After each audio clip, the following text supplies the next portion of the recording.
नीलम Bhojpuri channel के subscribe करे खातिर लाल बटन पर उंगली दबाई और घंटी के चिन्ह पर क्लिक करके नया नया भोजपुरी गीत के आनंद उठाई।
नया नया केरा नेवान करेलू, रोज नया नया केरा नेवान करेलू।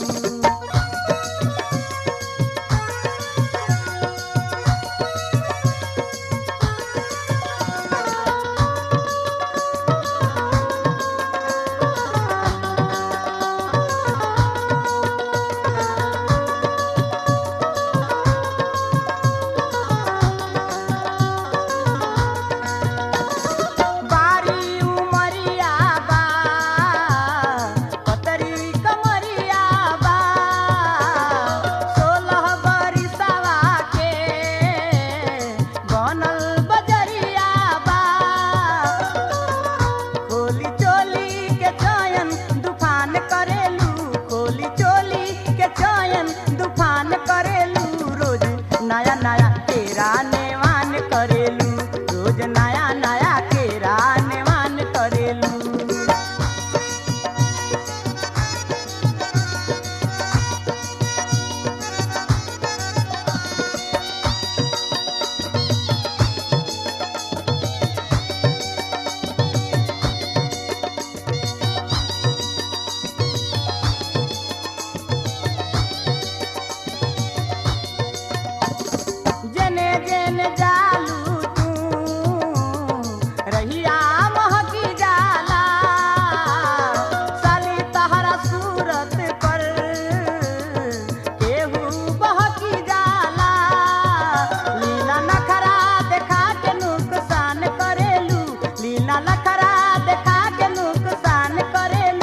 रोज नया नया केरा नेवान करेलू, रोज नया नया केरा नेवान करेलू।